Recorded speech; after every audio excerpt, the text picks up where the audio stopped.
Assalamualaikum warahmatullahi wabarakatuh.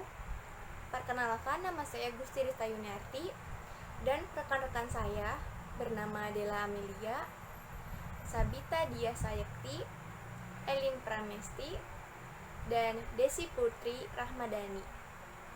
Kami dari kelompok 3 ingin menjelaskan materi tentang komunikasi nonverbal. Komunikasi nonverbal.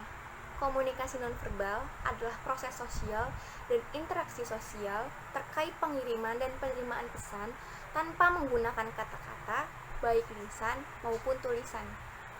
Mirip dengan cara huruf miring menekankan bahasa tertulis. Perilaku nonverbal mungkin menekankan bagian dari pesan verbal. Pengertian komunikasi nonverbal menurut para ahli. Yang pertama ada dari Aditya Warman.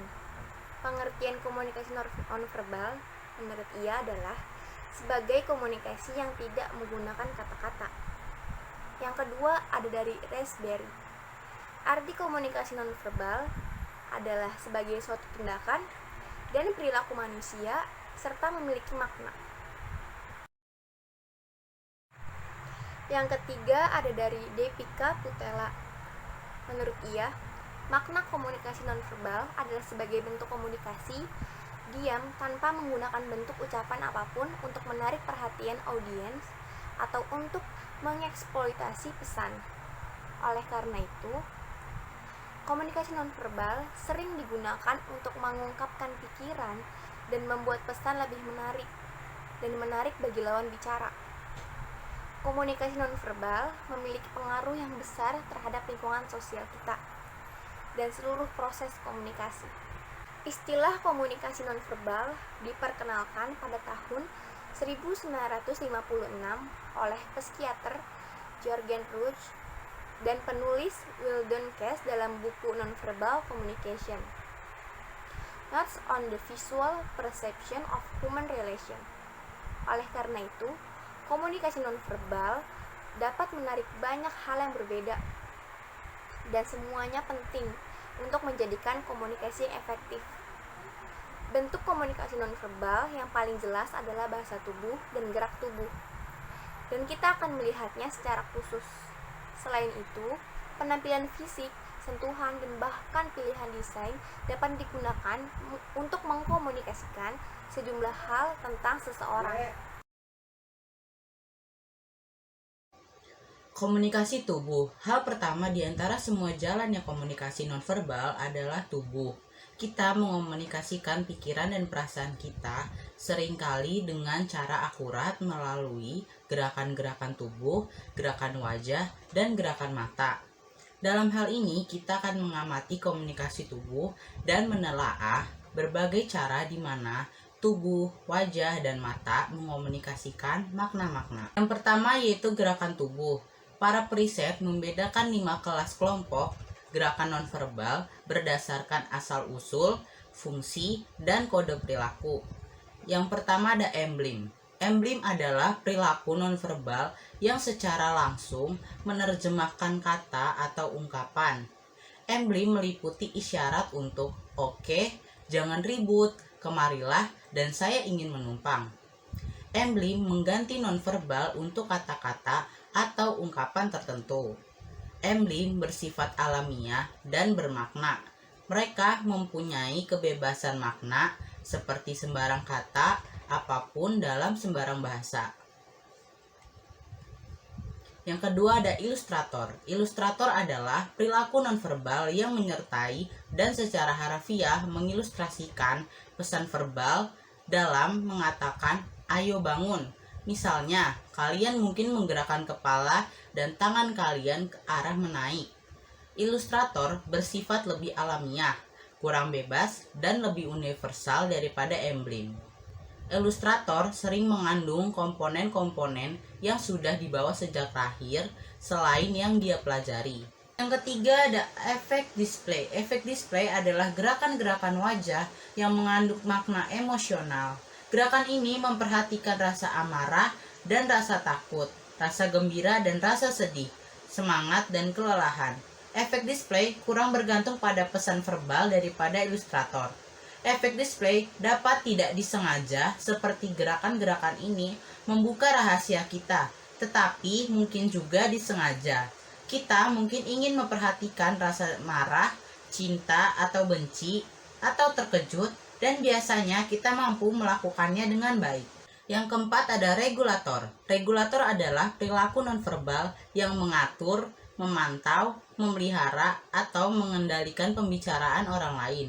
Regulator jelas terikat pada kultur dan tidak universal. Regulator mengisyaratkan kepada pembicara apa yang kita harapkan. Mereka melakukannya, misalnya, teruskanlah, lalu apalagi, saya tidak percaya, atau tolong agak sedikit lambat. Bergantung pada kepekaan mereka. Mereka mengubah perilaku sesuai dengan pengarahan dari regulator. Yang kelima ada adaptor. Adaptor adalah perilaku nonverbal yang dilakukan secara pribadi atau di muka umum, tetapi tidak terlihat, berfungsi memenuhi kebutuhan tertentu dan dilakukan sampai selesai. Misalnya, bila kita sedang sendiri, kita akan menggaruk-garuk kepala kita sampai rasa gatal di kepala kita itu hilang. Selanjutnya ada gerakan wajah. Gerakan wajah mengomunikasikan macam-macam emosi. Selain juga kualitas atau dimensi emosi, menurut periset, kelompok emosi ini dibagi menjadi kebahagiaan, keterkejutan, ketakutan, kemarahan, kesedihan, dan kemuakan atau penghinaan. Periset Nonverbal Daily Letters mengemukakan bahwa gerakan wajah mungkin juga mengomunikasikan kebingungan dan ketetapan hati. Periset membedakan menjadi 3 kelas. Gerakan nonverbal berdasarkan asal-usul, fungsi, dan kode perilaku. Yang pertama, efek display. Keenam emosi yang diidentifikasi oleh Ekman dan rekan-rekannya secara umum dinamakan efek display primer. Ini merupakan emosi tunggal yang relatif murni. Keadaan emosi yang lain dan tampilan wajah yang lain merupakan kombinasi dari berbagai emosi primer ini dan dinamakan bauran efek. Kita dapat mengomunikasikan berbagai efek ini dengan berbagai bagian wajah. Jadi, misalnya, kita mungkin mengalami rasa takut dan rasa muak sekaligus. Mata dan kelopak mata kita mungkin mengisyaratkan ketakutan, sedangkan gerakan hidung, pipi, dan daerah mulut kita mungkin mengisyaratkan rasa muak. Kedua yaitu ketetapan encoding dan decoding. Banyak riset telah dilakukan menyangkut seberapa tepat kita dapat melakukan encoding dan decoding emosi wajah. Masalah dalam pernyataan ini adalah bahwa memisahkan kemampuan encoder dari kemampuan decoder adalah sulit. Seseorang mungkin saja sangat mahir dalam mengomunikasikan emosi, tetapi penerima mungkin tidak peka, dan sebaliknya. Ketetapan ini juga bervariasi menurut emosi itu sendiri.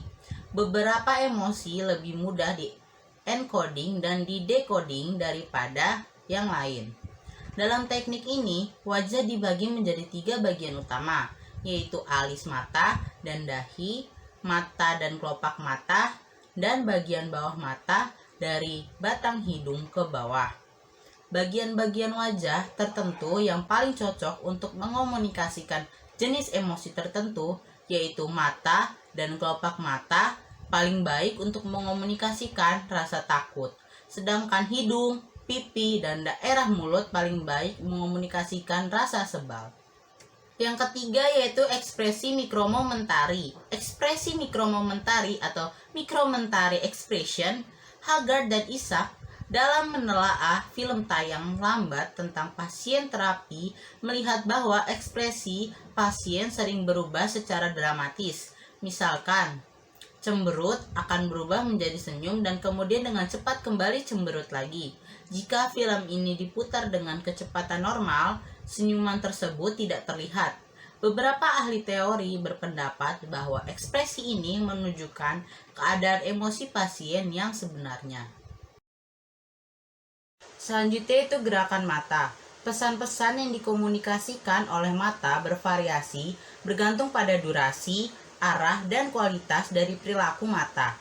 Arah pandangan mata juga mengomunikasikan sesuatu. Dalam kultur Amerika, pandangan kita secara berganti-ganti diarahkan ke wajah lawan bicara, kemudian menjauh, kemudian kembali lagi ke wajahnya, dan seterusnya. Bila aturan ini dilanggar, maka yang berbeda akan terkomunikasikan minat yang terlalu besar atau terlalu rendah, sadar diri, kegugupan selama interaksi, dan sebagainya. Seberapa lebar atau sempit bukaan mata kita selama interaksi juga mengomunikasikan makna, khususnya tingkat minat dan emosi seperti keterkejutan, ketakutan, dan kesebalan. Selanjutnya itu fungsi komunikasi mata. Mark Knapp mengemukakan 4 fungsi utama komunikasi mata. Yang pertama, mencari umpan balik. Kita seringkali menggunakan mata kita untuk mencari umpan balik dari orang lain. Kontak mata salah satu cara paling efektif untuk mengomunikasikan emosi. Penjelasan lain menurut Evan Marshall adalah bahwa wanita lebih terbiasa mencari umpan balik positif dari orang lain daripada pria, dan karenanya mungkin menggunakan kontak mata dalam usaha memperoleh umpan balik. Yang kedua, ada menginformasikan pihak lain untuk berbicara. Fungsi kedua ini adalah menginformasikan pihak lain bahwa saluran komunikasi telah terbuka dan bahwa ia sekarang dapat berbicara. Yang ketiga, mengisyaratkan sifat hubungan. Fungsi ketiga ini adalah mengisyaratkan sifat hubungan antara dua orang, misalnya hubungan positif yang ditandai dengan pandangan terfokus yang penuh perhatian, atau hubungan negatif yang ditandai dengan menghindari kontak mata. Kita juga dapat mengisyaratkan tata hubungan status dengan mata kita, khususnya hal-hal yang menarik.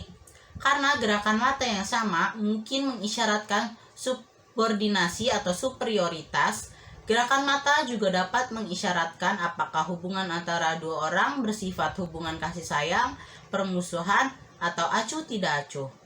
Karena beberapa gerakan mata yang mengungkapkan sifat hubungan yang berbeda-beda yang begitu mirip, seringkali kita memanfaatkan informasi dari bagian tubuh yang lainnya, terutama wajah, untuk mendekode pesan sebelum membuat kesimpulan akhir. Yang keempat, ada mengompensasi pertambahannya jarak fisik.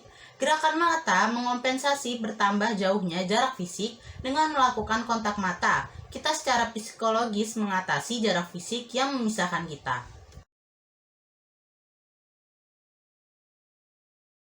Selanjutnya ada fungsi penginderaan mata. Ahli sosiologi Erving Goffman dalam Interaction Ritual mengatakan bahwa mata adalah pengganggu yang hebat. Bila kita menghindari kontak mata atau mengalihkan pandangan kita, kita membantu orang lain menjaga privasi mereka.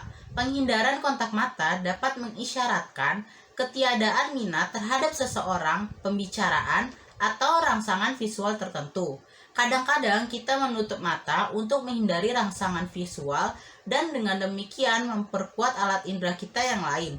Misalkan, kita mendengarkan musik dengan mata terpejam. Yang terakhir yaitu pembesaran pupil. Selain terhadap gerakan mata, banyak pula riset yang telah dilakukan menyangkut pembesaran pupil mata atau pupil dilation atau pupilometri, sebagian besar sebagai akibat dorongan dari ahli psikologi Eckhart Hess. Pupil mata juga menunjukkan minat dan tingkat kebangkitan emosi kita. Pupil mata kita membesar apabila kita tertarik pada sesuatu atau secara emosional kita terangsang. Secara lebih umum, Eckhart Hess berpendapat bahwa pupil membesar sebagai reaksi terhadap sikap atau objek yang dinilai positif dan mengecil sebagai reaksi terhadap sikap atau objek yang dinilai negatif. Baik, selanjutnya yaitu ruang, kewilayahan, dan komunikasi sentuhan. Komunikasi ruang. Komunikasi ruang sering dinamai proxemic, sebuah istilah yang diperkenalkan oleh antropologis Edward T. Hall pada tahun 1963. Dalam pembahasan kita, pertama-tama memusatkan perhatian pada 4 jarak ruang. Jarak ruang juga bisa disebut dengan jarak spasial. Yang pertama itu ada jarak intim. Dalam jarak intim, mulai dari fase dekat atau bersentuhan sampai ke fase jarak jauh, 15 sampai 45 cm. Kehadiran seorang sangat jelas. Masing-masing pihak dapat mendengar, mencium, dan merasakan nafas yang lain. Kita menggunakan fase dekat bila sedang bercumbu dan bergulat untuk menenangkan dan melindungi. Selanjutnya, ada jarak pribadi. Jarak pribadi. Kita semua memiliki daerah yang kita sebut jarak pribadi. Daerah ini melindungi kita dari sentuhan orang lain. Dalam fase dekat, jarak pribadi ini antara 45 cm sampai 75 cm. Kita masih dapat saling menyentuh atau memegang, tetapi hanya dengan mengulurkan tangan kita. Kemudian kita dapat melindungi orang-orang tertentu, misalnya kekasih, dalam fase jauh dari 75 sampai 120 cm. Selanjutnya, jarak sosial. Dalam jarak sosial, kita kehilangan detail visual yang kita peroleh dalam jarak pribadi. Fase dekat dari 120 sampai 210 cm adalah jarak yang kita gunakan bila melakukan pertemuan bisnis dan interaksi pada pertemuan-pertemuan yang bersifat sosial.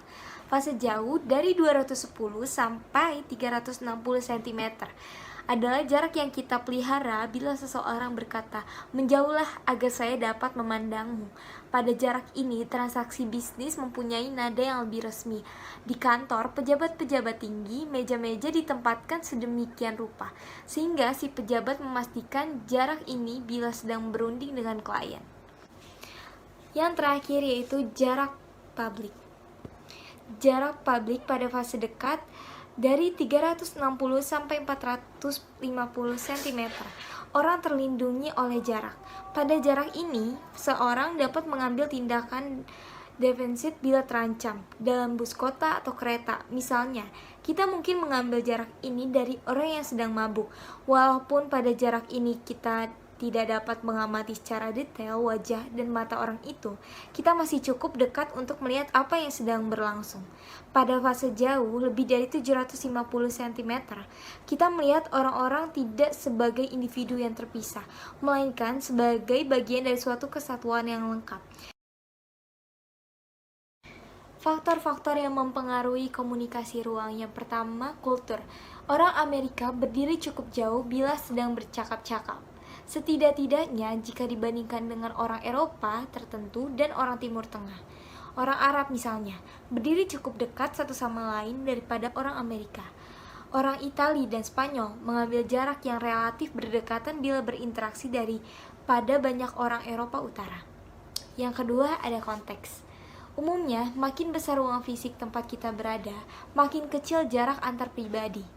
Jadi, misalnya jarak antara dua orang yang berbincang-bincang di jalan akan lebih kecil daripada di rumah. Jarak ini akan lebih kecil di ruangan yang besar daripada ruangan yang kecil. Makin besar ruangan, kelihatannya kita makin merasa perlu saling mendekatkan diri untuk membuat konteks komunikasi terkendali. Yang ketiga, masalah yang dibahas. Jika kita membicarakan masalah pribadi atau sedang berbagi rahasia, kita mengambil jarak yang dekat. Bila kita membicarakan hal-hal umum yang tidak pribadi, jarak yang kita ambil biasanya jarak yang lebih besar. Secara psikologis tampaknya kita berusaha mencegah orang lain ikut mendengarkan meskipun secara fisik tidak seorang pun yang berada dalam jarak pendengaran. Selanjutnya, usia dan jenis kelamin. Usia dan jenis kelamin. Wanita berdiri lebih berdekatan satu sama lain daripada pria. Pasangan dari jenis kelamin yang berbeda berdiri berjauhan. Demikian pula kultur Amerika lebih memungkinkan kaum wanita saling menyentuh satu sama lain daripada kaum pria. Dan pasangan pembicara maupun pendengar yang berlainan jenis kelamin. Anak-anak berdiri lebih berdekatan satu sama lain daripada kaum dewasa. Ini menunjukkan bahwa menjaga jarak merupakan perilaku yang dipelajari. Yang terakhir, evaluasi positif dan negatif. Evaluasi positif dan negatif, kita berdiri lebih berjauh dari musuh daripada dari kawan. Dari tokoh yang berkuasa dan berstatus lebih tinggi, daripada dari rekan sejawat, daripada penyandang cacat, daripada yang bukan penyandang cacat, dan dari orang yang berbeda bangsa daripada dari orang yang sebangsa. Kita menjaga jarak yang lebih jauh antara diri kita dengan orang-orang yang secara tidak sadar kita nilai negatif. Selanjutnya, kewilayahan. Beberapa periset mengatakan bahwa sifat kewilayahan merupakan sifat bawaan dan membuktikan sifat bawaan agresif dari manusia. Periset lain mengatakan bahwa kewilayahan merupakan perilaku yang dipelajari dan didasarkan pada kultur. Tetapi sebagian besar sependapat bahwa banyak sekali perilaku manusia yang dapat dipahami dan dijelaskan sebagai sifat kewilayahan dari manapun. Reaksi terhadap pelanggaran. Reaksi kita terhadap pelanggaran dapat bermacam-macam. Yang pertama, reaksi yang paling ekstrim adalah pertahanan wilayah. Bila kita tidak dapat menoleransi si penyerbu, kita mungkin memilih untuk membela wilayah kita dan berusaha menyingkirkan mereka. Contohnya, geng-geng mempertahankan jalan yang mereka kuasai dengan memerangi anggota geng lawan atau penyerbu yang memasuki wilayah ini. Yang kedua, bentuk yang tidak begitu ekstrim adalah isolasi. Di sini kita mendirikan perintang antara diri kita dan penyerbu. Beberapa orang melakukannya dengan mengenakan kacamata hitam, gunanya untuk menghindari kontak mata. Orang lain mendirikan pagar untuk mengisyaratkan bahwa mereka tidak menghendaki adanya interaksi antar pribadi. Lalu selanjutnya, yang ketiga ada persekongkolan linguistik. Adalah metode yang kita gunakan untuk memisahkan kita dari penyerbu yang tidak diinginkan. Di sini kita menggunakan bahasa yang tidak dikenal oleh pihak luar, seperti jargon-jargon profesional atau bahasa yang kita kuasai. Yang terakhir ada penarikan diri. Kita dapat meninggalkan wilayah ini. Selanjutnya ada pelanggaran wilayah. Lehman dan Scott pada tahun 1967, DeVito dan Heck pada tahun 1990 mengidentifikasi 3 tipe pokok persediaan wilayah. 1. Penodaan atau pelanggaran. 2. Invasi. 3. Kontaminasi. Marka atau marker. Seperti hewan, manusia juga menandai wilayah mereka. Kita menggunakan 3 macam marka. Yang pertama, marka sentral. Adalah benda yang kita letakkan di suatu wilayah yang kita cadangkan untuk kita. Sebagai contohnya, kita meletakkan minum di meja restoran, buku yang kita taruh di bangku kita, atau sweater yang disandarkan di kursi untuk mengisyaratkan bahwa wilayah itu sudah kita tempati. Yang kedua, marka batas. Menetapkan batas-batas yang memisahkan wilayah kita dari wilayah mereka. Di tempat pembayaran pada pasar swalayan, sebuah batang yang diletakkan di antara belanjaan Anda dan belanjaan orang lain di belakang Anda adalah marka batas. Begitu juga lengan kursi yang memisahkan kursi Anda dengan kursi orang di sebelah Anda dalam pesawat terbang dan kereta api. Yang ketiga yaitu marka takik. Istilah yang diambil dari kebiasaan mencap hewan di bagian telinga mereka adalah marka pengidentifikasi yang memperlihatkan kepemilikan Anda atas suatu wilayah atau objek. Contohnya merek dagang, inisial, serta plat nama di kemeja atau tas merupakan contoh-contoh marka takik. Selanjutnya yaitu komunikasi sentuhan. Komunikasi sentuhan yang juga dinamai haptik barangkali merupakan bentuk komunikasi yang paling primitif. Dari perkembangan segi sentuhan, barangkali merupakan rasa pertama yang kita gunakan. Bahkan sejak dalam kandungan, bayi sudah dirangsang oleh sentuhan. Setelah lahir, bayi dipeluk, dibelai, ditepuk, dan dielus. Kemudian, bayi mulai mengareal dunia melalui sentuhan atau rebaan. Dalam waktu singkat, si bayi belajar mengkomunikasikan beraneka ragam makna melalui sentuhan. Makna sentuhan. Yang pertama, afeksi positif. Sentuhan dapat mengkomunikasikan emosi positif. Ini utamanya terjadi di antara pasangan intim atau semacam yang memiliki hubungan yang relatif dekat. Yang kedua, ada bercanda. Bercanda. Sentuhan seringkali mengkomunikasikan keinginan kita untuk bercanda dengan perasaan kasih sayang ataupun secara agresif. Yang ketiga, mengarahkan atau mengendalikan. Sentuhan mungkin juga mengarahkan perilaku, sikap, atau perasaan orang lain. Pengarahan demikian dapat mengkomunikasikan sejumlah pesan dalam bentuk perintah, misalnya kita menyentuh orang lain untuk mengomunikasikan pindahlah, cepat, tetap di sini, dan kerjakan. Dalam menarik perhatian, kita menyentuh orang untuk menarik perhatiannya. Selanjutnya ritual. Ritual yaitu sentuhan ritualistik terpusat pada salam dan perpisahan. Menjabat tangan untuk mengatakan halo atau sampai jumpa merupakan contoh yang jelas dari sentuhan ritualistik. Yang terakhir, keterkaitan dengan tugas. Sentuhan yang berkaitan dengan tugas dilakukan sehubungan dengan pelaksanaan fungsi tertentu.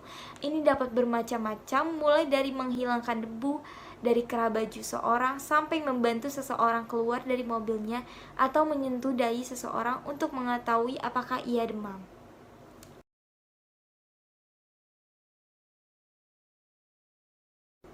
Selanjutnya ada penghindaran sentuhan.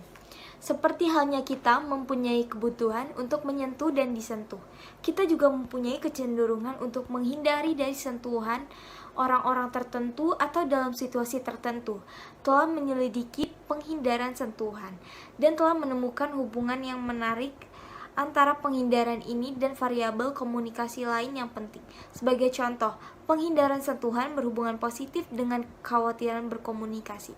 Mereka takut berkomunikasi lisan juga dapat mendapat nilai tinggi dalam penghindaran sentuhan. Selanjutnya, sentuhan dan perbedaan jenis kelamin. Salah satu penelitian yang paling termasyhur tentang sentuhan dan perbedaan jenis kelamin dilakukan oleh Sydney and Gerard pada tahun 1968. Gerard melaporkan bahwa menyentuh dan disentuh sedikit berbeda antara pria dan wanita. Pria menyentuh dan disentuh sama sering dan pada bagian tubuh yang sama seperti wanita.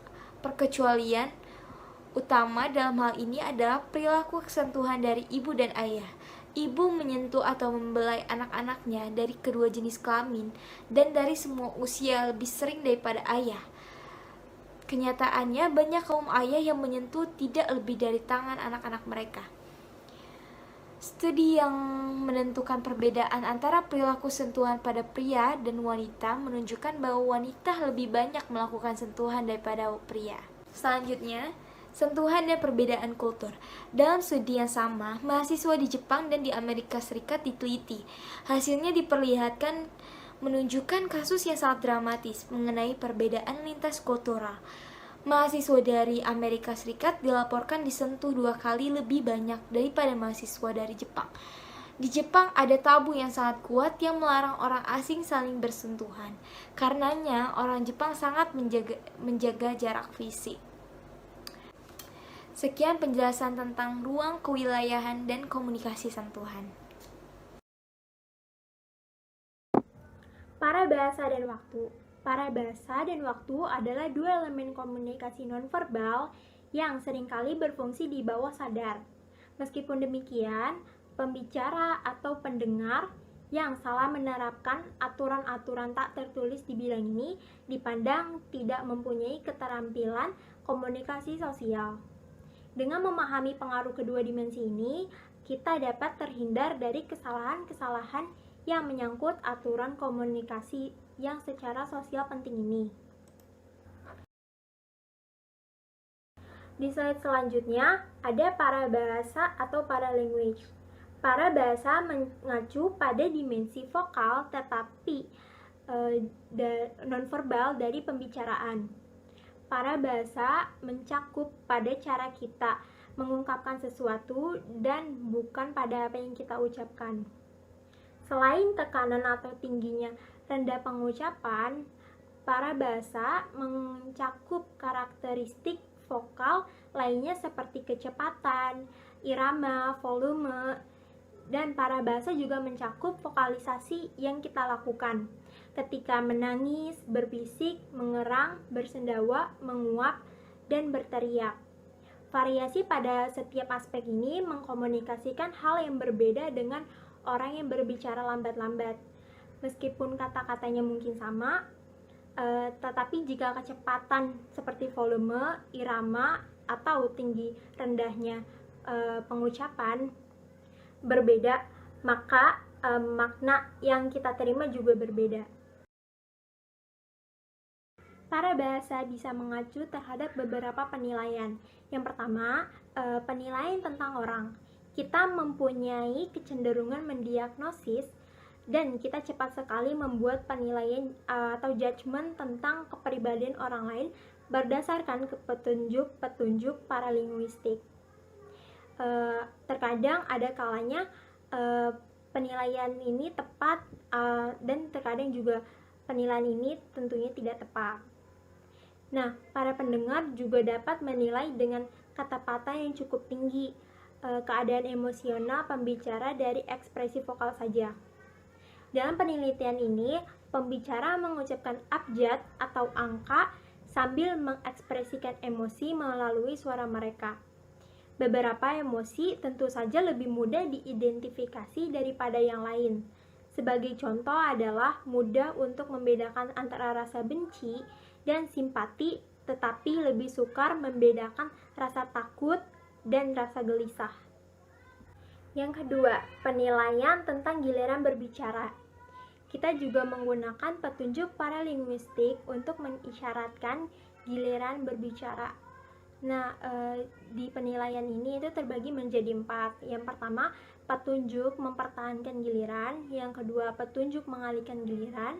Yang ketiga, petunjuk meminta giliran. Dan yang keempat, petunjuk menolak giliran. Yang pertama, petunjuk mempertahankan giliran. Dengan petunjuk paralinguistik, kita dapat mengkomunikasikan keinginan kita untuk mempertahankan posisi bicara kita. Jadi dalam rangkaian percakapan, mungkin berhenti sambil menyuarakan dan sebagainya. Ini memberitahukan kepada orang lain bahwa kita belum selesai berbicara. Yang kedua, petunjuk mengalihkan giliran. Sebagai contoh, pada akhir suatu pernyataan mungkin kita menambahkan petunjuk paralinguistik tertentu yang meminta orang lain untuk berbicara. Seringkali kita menunjukkan bahwa kita telah selesai berbicara dengan menurunkan suara kita atau dengan diam yang panjang dan mengajukan pertanyaan yang bersifat umum. Selanjutnya, petunjuk meminta giliran.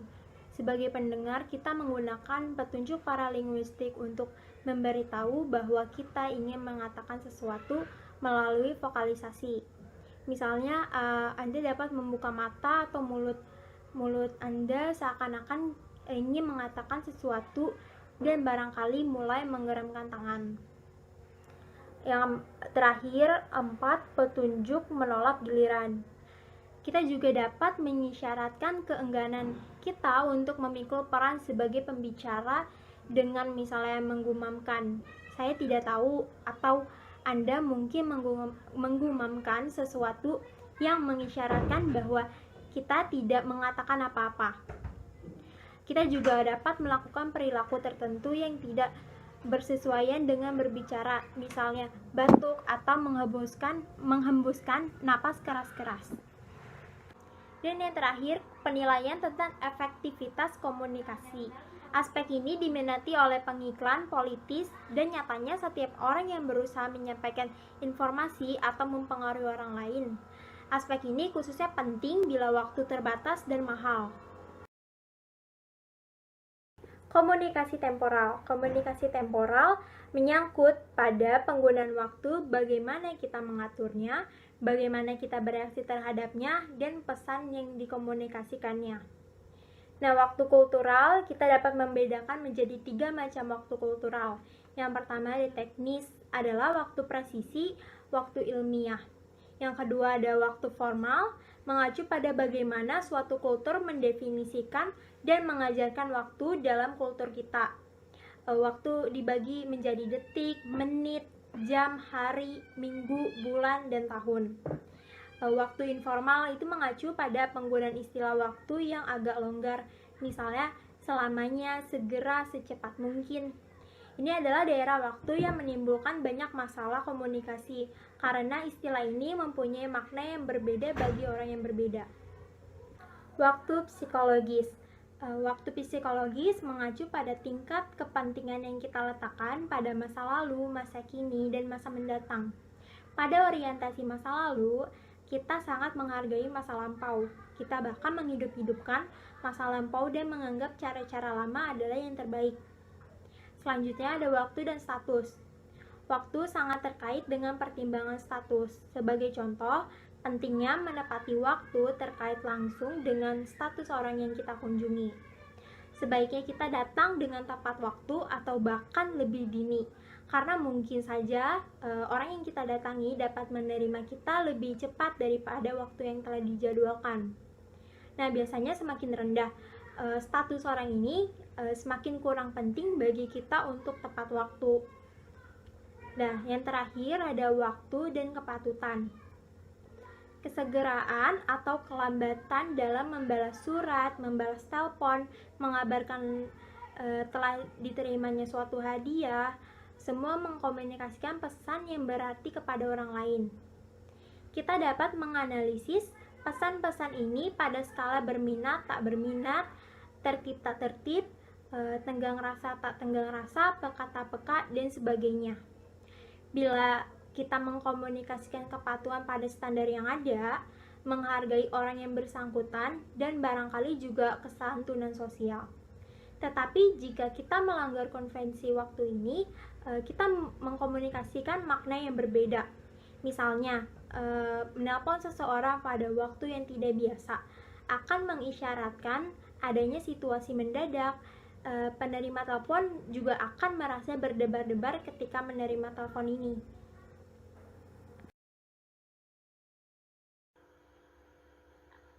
Pada pembahasan kali ini dapat disimpulkan bahwa bentuk komunikasi umumnya dibagi menjadi dua, yaitu komunikasi verbal dan komunikasi nonverbal. Pada komunikasi nonverbal merupakan penyampaian informasi ataupun penyampaian pesan di mana bentuk komunikasinya tidak menggunakan kata-kata, melainkan menggunakan isyarat, kontak mata, ekspresi, hingga bahasa tubuh. Dalam komunikasi nonverbal sendiri memiliki fungsi yaitu untuk mengirimkan makna melalui penguatan berlawanan dengan komunikasi verbal, serta mengganti lambang-lambang verbal. Komunikasi nonverbal sendiri juga digunakan untuk mempengaruhi orang lain dalam mengatur alur percakapannya. Dalam hal ini, komunikasi nonverbal tentunya tidak luput dari peran humas, di mana peran humas sendiri sebagai fasilitator ataupun media dalam penyampaian informasi baik kepada pihak internal maupun pihak eksternal. Secara umum, fungsi dari komunikasi nonverbal sendiri memiliki inti tujuannya, yaitu memberikan informasi, mengatur komunikasi, dan menunjukkan perasaan yang dilakukan oleh bahasa isyarat ataupun bahasa tubuh. Hal tersebut dapat diimplementasikan dalam bidang kehumasan, di mana seorang public relation harus menguasai komunikasi secara verbal maupun nonverbal dalam penyampaian informasinya. Sekian yang dapat kami sampaikan mengenai komunikasi nonverbal. Semoga video ini memberikan manfaat dan juga menambah pengetahuan serta wawasan. Terima kasih atas perhatiannya. Wassalamualaikum warahmatullahi wabarakatuh.